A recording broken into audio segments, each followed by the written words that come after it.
faces he was despised, and we esteemed him not.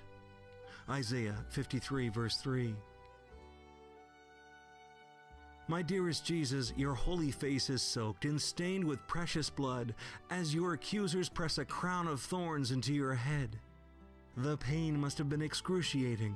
The crowds mock you as you pass by. Ignoring the violent crowd, Veronica steps forward to wipe your holy face, giving you a brief moment of comfort. How small a gesture was Veronica's, yet how powerful in its effect, as you place an image of your face on the holy cloth.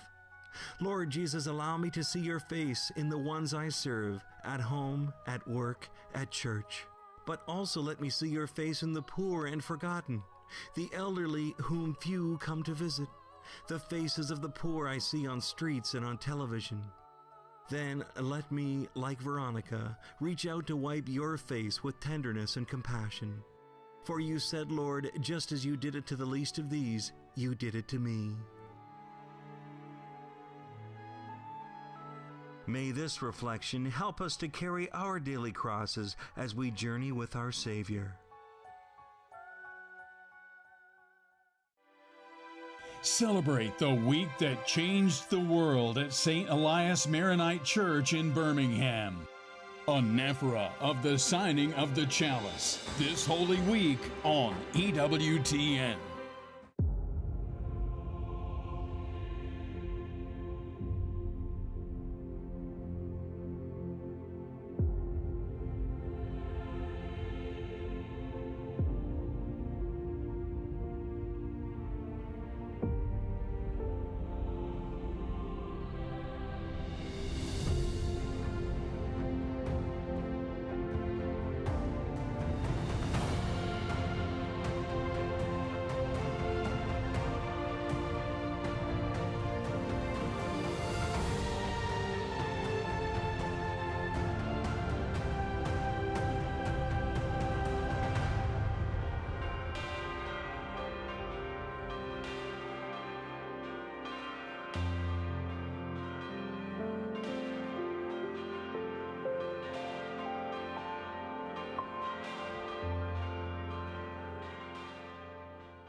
Next time on EWTN Live, Jose Carlos Gonzalez Hurtado examines how new scientific discoveries vindicate theology and provide evidence for the existence of God on the next EWTN Live. EWTN. Live truth. Live Catholic.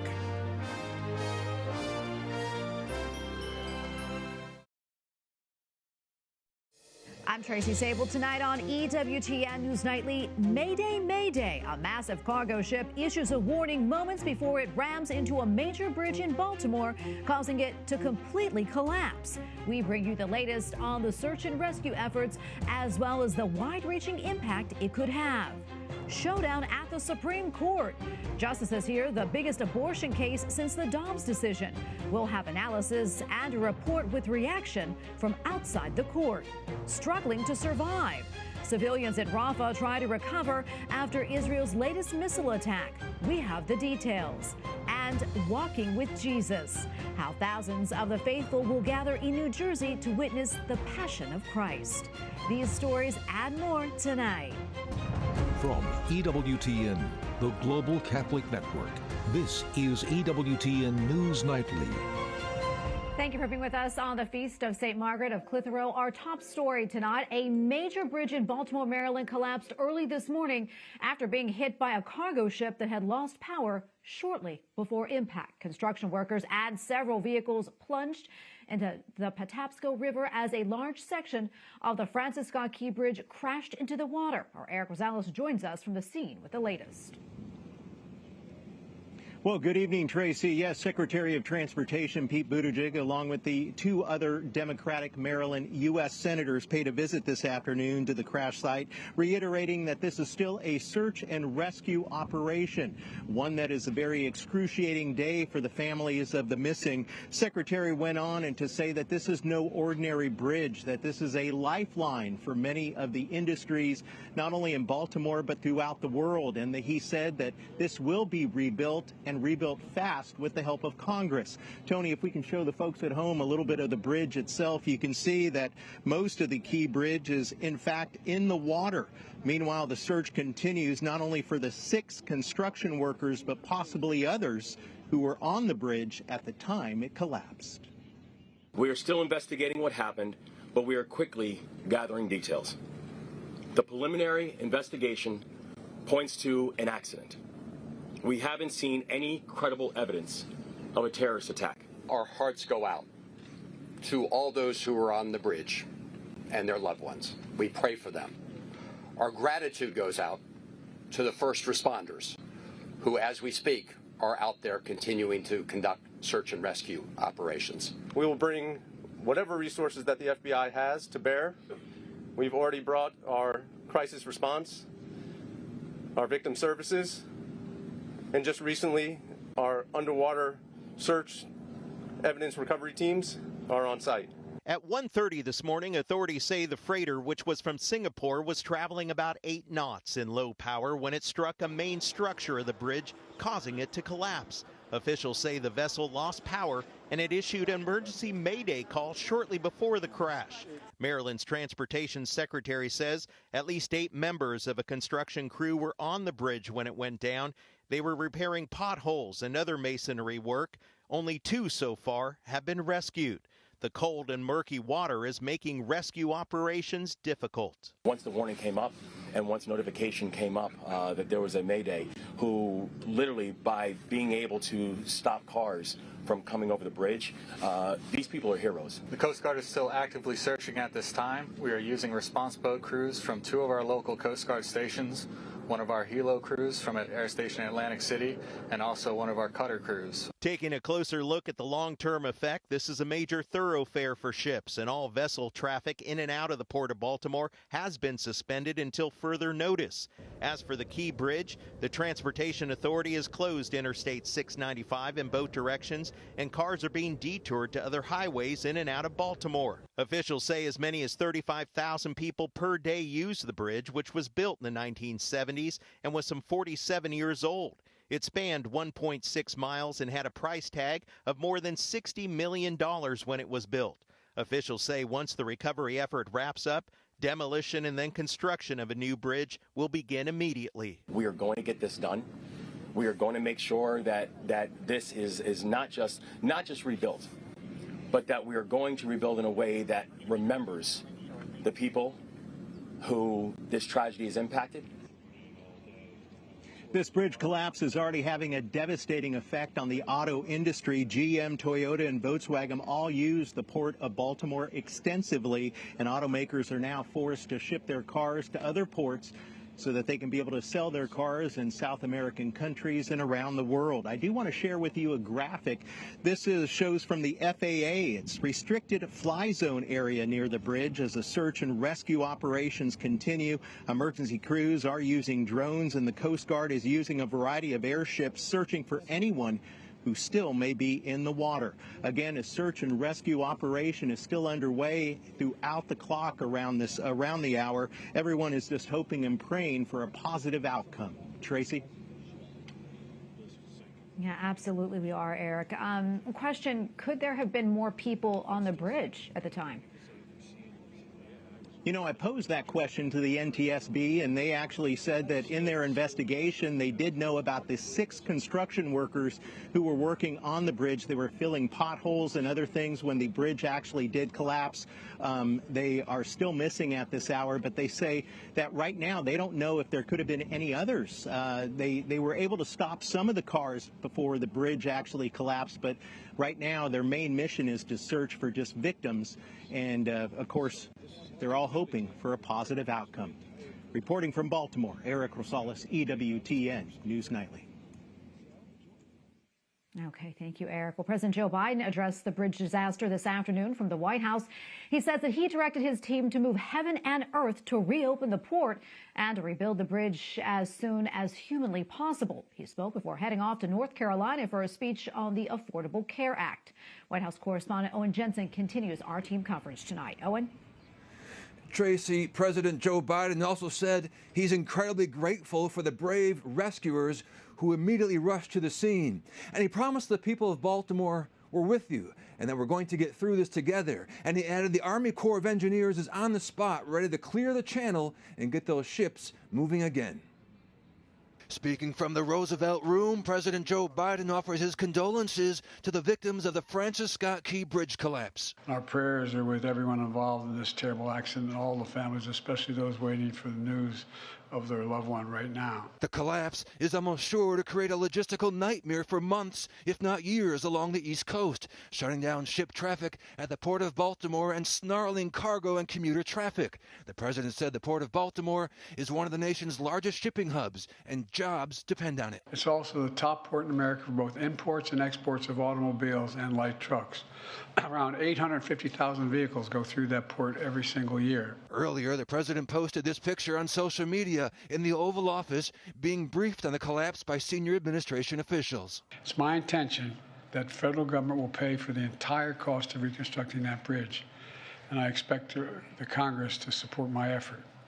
This is going to take some time. Meanwhile, with all ship traffic in and out of the Port of Baltimore suspended until further notice, the Bipartisan Policy Center told us, when shipments are delayed, I mean, there's definitely a ripple effect throughout the economy. I think it just depends on how long the port is closed. Last year, the port, a major East Coast hub for shipping, handled a record 52 million tons of foreign cargo worth $80 billion. When there is a sense of emergency around a bridge collapse or other accident, it gets everybody on the same page pretty quickly. And things can move much more quickly than is typical when everybody is on the same page. Now, back to the president's remarks from earlier today. A reporter asked whether the company that caused the damage to the bridge should pay for it rather than federal dollars. The president clarified he's not going to wait for that to happen. He wants to get it rebuilt and reopened. The president also plans on traveling to Baltimore as quickly as he can. At the White House, Owen Jensen, EWTN News Nightly.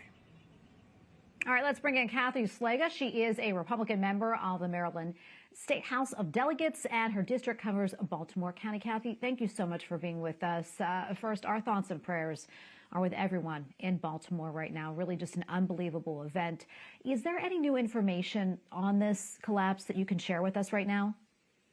We are waiting along with everyone else for the recovery, and hoping and praying earnestly that they will find some people and be able to recover live people. But, we're hoping for the best. We know that this catastrophic, it was surreal when you watch the video of this bridge collapsing, is just going to have a huge impact on the entire Baltimore region. This is a bridge that connects two counties, Baltimore County to Anne Arundel County. It is a major trucking artery and commuting artery. And of course, with the bridge fallen in the middle of the Patapsco River, it's impeding the port traffic. So, first and foremost, we're going to do the rescue and recovery of people, and then we will get to work at removing the debris and hopefully getting that port back open as soon as possible. Yeah, and Kathy, talk to us a little bit more about that for maybe those that aren't familiar with the area. What type of impact will that have on business nationwide and also locally as well? Sure. So the Port of Baltimore, it has about 140 total jobs with the people that work directly for the port and ancillary jobs. That bridge was a major trucking thoroughfare. We have to cross over the Patapsco River to get out of Baltimore County if we're going south. And so we either go through one of two tunnels or across the bridge. Trucks with hazardous materials are not permitted to go through the tunnels. So this is going to be a real hardship. And the port itself, amazing. We're one of the 4 deep water ports on the East Coast. We have the most, it's called RoRo, roll-on, roll-off freight, which is cars and truck farming equipment, things that roll on and roll off of ships. We are the top in the nation. And your report earlier talked about cars possibly being diverted to other ports. But, I will tell you, this is a bipartisan, all hands on deck effort. And, we can look at what happened in Minneapolis. Back in 2007, they had a tragic bridge collapse, and they actually rebuilt that bridge in less than 14 months. So we know we can do it if we all work together and put aside, any political differences and really work to get this bridge rebuilt. Yes, so very, very important. Kathy, thank you for your time today. We appreciate it and praying for you all. Well, thank you so much. This is what our district looks like, the beauty of living on the water and, having that wonderful landmark named after Francis Scott Key, who wrote the Star Spangled Banner. So, we'll look towards more reports as the days go on. And please, everyone pray for the rescue of people that are still being looked for. Indeed, and we're going to continue to follow this. Thank you so much, Kathy. Now, on to our other big story today, and what is being called the most significant abortion case since the overturning of Roe versus Wade. In FDA and Danco Laboratories versus Alliance for Hippocratic Medicine, the most widely used form of abortion in America is being called into question. Monse Alvarado, president of EWTN News, breaks down the arguments and controversy inside and outside of the courtroom. We're standing outside of the Supreme Court where both sides have come out in big numbers. For the first time ever, the High Court will be debating one thing: the safety of abortion. The Supreme Court heard two consolidated cases, both centered around the FDA's approval of mifepristone, the first of two drugs used in a chemical abortion. Elizabeth Prelogar, Solicitor General for the Department of Justice, argued on behalf of the Biden administration. She told the justices that the plaintiffs had no right to seek such far-reaching relief, arguing the doctors and associations are already protected by federal religious freedom laws. If the doctors have a conscience injury, there's a specific statute designed to deal with it, to specifically tailor-made guard against the risk of that injury occurring. And instead, they're reaching out and seeking to invoke rights under a different statute. And the relief that they're seeking would dramatically alter the approved conditions of use for mifepristone and affect women all around the nation. The justices seemed unconvinced that the doctors had any right to sue in this case, meaning that access to mifepristone could remain the same.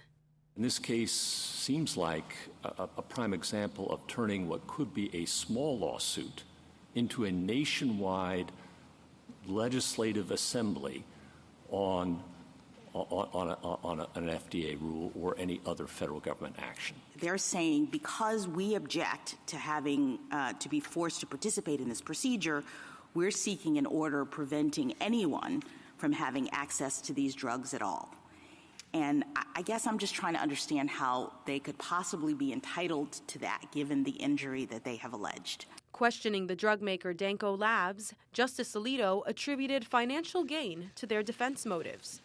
I gather your injury is that you think you're going to sell more if the restrictions that previously were in place were lifted. Yes. So you're going to make more money. I think that certainly a company's ability to market its product is a part of how it considers the regulatory scheme that governs its conduct.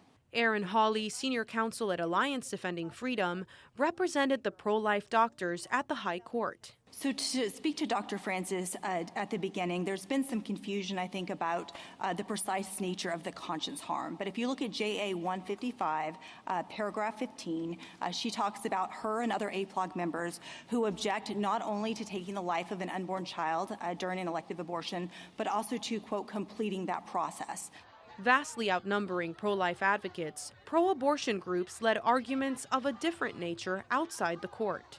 We're here to support reproductive rights and stand for abortion. If the medicine has been proven to be safe on multiple occasions, why would we not continue to use it? Dozens of white lab coats could be seen on the pro-life side. Doctors who have helped women who face deadly complications from taking mifepristone. Dr. Susan Bain, a board-certified OBGYN, says she and her medical colleagues are the last line of defense for women who take the abortion pill without medical supervision. The FDA's label is 1 in 25 women will end up in the emergency department with potentially life-threatening complications. And because of that, we are put in a position to help them. The reality is that what's happening right now with abortion drugs is not standard of care. Women need ongoing care. They need the same medical histories, physical exams, labs, and diagnostic testing. They need follow-up, and they're getting none of that with this. Montse Alvarado, EWTN News Nightly. Abortion and access to contraceptives are both expected to be high-stakes issues during the 2024 campaign. Lawmakers on Capitol Hill had their political opinions ready even before the case was argued in the Supreme Court. Most Democrats want ease of access to mifepristone with no limits. We have to fight for our vision of the future, a future where getting the birth control that you need is as simple and easy as picking up Advil or Tylenol at the pharmacy. No hoops to jump, no questions you have to answer, and no extra cost. Pro-abortion lawmakers argue that the studies on mifepristone prove that the drug is safe and the scientific judgment of the Food and Drug Administration should be respected. The Biden administration warns that if justices rule in favor of the plaintiffs, the FDA's drug approval process could be undermined and invite more judges to second-guess the agency's decision. The other side of the aisle says things have gone too far. It is really different in what this administration is doing, where every other administration has talked about safe, legal, and rare. This administration's not talking about safe, and they're not talking about rare. They're just talking about legal. Pro-life lawmakers contend that a mother's life is put at risk with abortion pills prescribed via telehealth because life-saving screenings are omitted. They also contend that human traffickers can force these drugs on women because an in-person doctor visit is never necessary. Also to come here on EWTN News Nightly, we continue our coverage of the battle over the abortion pill. Next, we speak with a medical doctor who is urging the Supreme Court to block access to chemical abortions. And rain or shine, pro-lifers take to the flooded streets of New York to advocate for the gift of life.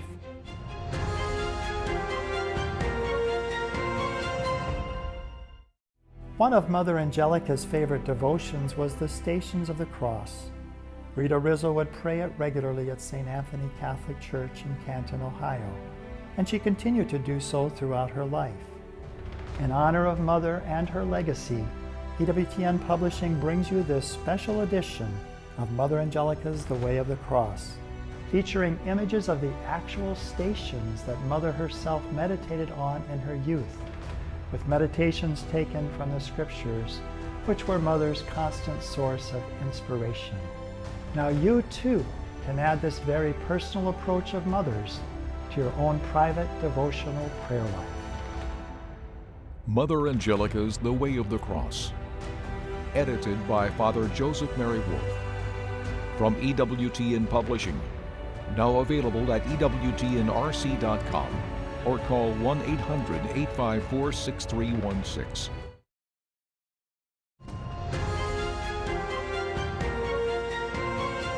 Before the break, we heard congressional reaction to today's critical Supreme Court arguments on chemical abortion.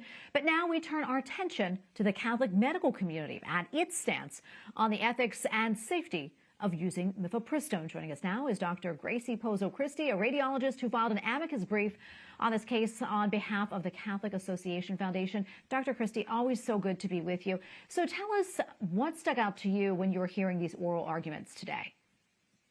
Well, I was sorry to hear that so much of the case was about standing and that, frankly, the justices didn't seem very convinced by the standing arguments of the plaintiffs. Doctors like me, Catholic doctors, who are very concerned with the safety, with maternal safety. There's nothing we can do at this point about the ubiquity and the widespread use of the chemical abortion drug and the way that it eliminates children. But we can at least work for maternal safety. And it's very difficult to watch all the regulations being stripped away, all the maternal safety safeguards, I should say, being stripped away from the chemical abortion drug. Safeguards that are very important because this is a dangerous drug. You hear people say that it's like Tylenol, and that's simply not true. Yeah, and I know in your amicus brief you mentioned the severe health risks caused by the deregulation of these abortion pills. Talk to us a little bit more about that. So from my point of view, I'm a radiologist, and I do every day I do ultrasounds of women and their babies, women who are just in the early parts of their pregnancy when these chemical abortion drugs you're able to use them with relative safety. However, what I find is that an ultrasound is very important because women don't know how far along they are. They are very often mistaken about that. They don't know the age of their baby. And these chemical abortion drugs get more and more dangerous with every week that passes. So the FDA allows this drug to be used up to 70 days of pregnancy. But in my experience, and this is an experience of many years and lots of patients, women are very often much more pregnant than they think they are. Their babies are older than they think their babies are. So when you take away the physician requirement and the in-person visits, and you allow women and girls to access this drug by speaking to someone on the phone or doing a video consult with someone across the country and then receiving the drugs by mail, you are taking away all these important safeguards for maternal maternal safety, for their lives, for their health, and on so many levels. It's a really terrible thing that the FDA has done, and I think they've done it for political reasons.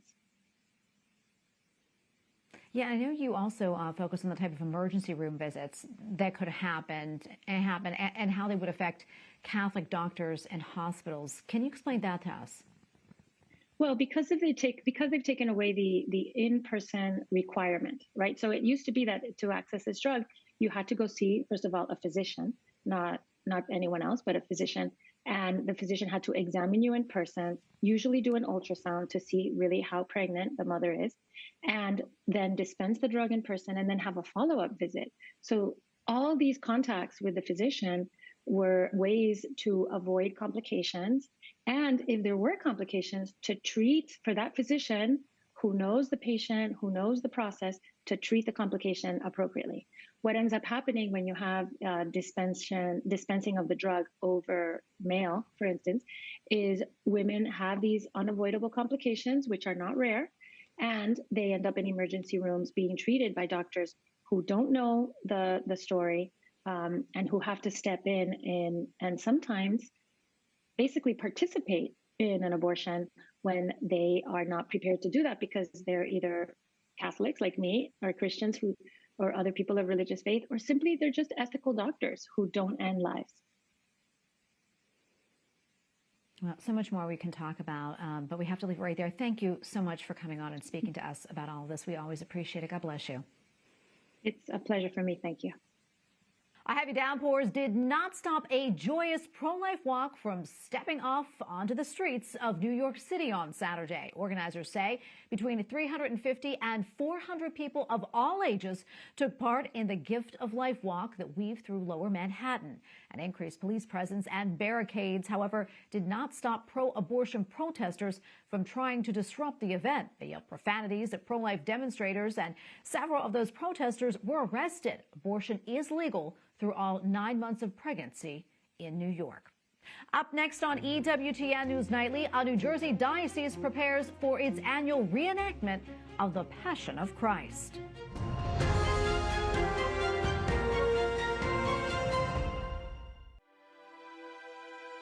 Celebrate the week that changed the world at glorious St. Peter's Basilica. Celebration of the Lord's Passion this Holy Week on EWTN. Celebrate the week that changed the world with the faithful in Rome, the solemn Mass of the Lord's Supper this Holy Week on EWTN. See what love the Father has given us, that we should be called children of God, and so we are. 1 John chapter 3, verse 1. Celebrate the week that changed the world in the land of healing water and miracles. Stations of the Cross from Lourdes this Holy Week on EWTN.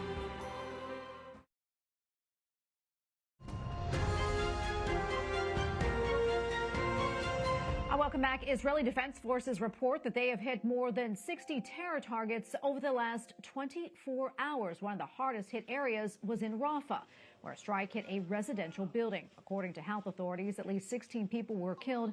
8 of them were children. The bombardment comes just hours after the United Nations Security Council passed a resolution calling for a ceasefire in Gaza. The U.S. abstained from the vote.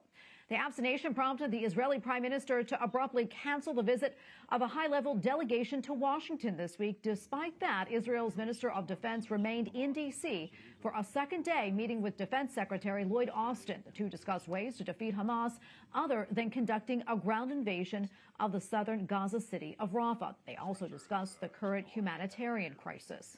On new developments tonight, as one of hip-hop's most recognizable stars had his home raided by federal agents. Properties in both Los Angeles and Miami belonging to Sean Diddy Combs were searched as part of federal investigation into alleged sex trafficking, as according to the Associated Press. In recent months, several sexual assault lawsuits have been filed against the 3-time Grammy Award winner, allegations that Combs denies. It is not clear whether the search is related to these claims in the lawsuit. Well, a New York judge has issued a gag order on former President Donald Trump in his hush money case. The order bars him from making public statements about witnesses, prosecutors, court staff, and jurors. Prosecutors asked for the gag order, citing the former president's, quote, long history of making public and inflammatory remarks. The trial is set to begin on April 15th. Well, shares of Donald Trump's social media company soared more than 30% on its first day of trading on the NASDAQ today. Trump Media and Technology Group runs the struggling social media platform Truth Social. The former president holds a nearly 60% ownership stake in the company that had a market value of $6.8 billion before trading began. Investigators could experience a bumpy ride, though. The company has vague prospects of turning a profit, losing $49 million in the first 9 months of last year. The company is traded under the NASDAQ symbol of DJT. While reenacting the Passion of Jesus in Paterson, New Jersey, the faithful will take part in a live dramatization of the Stations of the Cross on Good Friday. Thousands are expected to attend the event that will make its way through the city streets. The reenactment offers the faithful and bystanders a look at the suffering that Jesus endured. It's also a beautiful way to engage younger Catholics in their faith. And we thank you for watching tonight. Remember, you can follow us on social media, Facebook, X, and Instagram at EWTN News Nightly. I'm Tracy Sabol. Good night, and God bless. Celebrate the week that changed the world with the faithful in the Holy Land. Easter Vigil from the Holy Sepulchre this Holy Week on EWTN. Celebrate the week that changed the world in the land where Jesus walked. Praying with Jesus in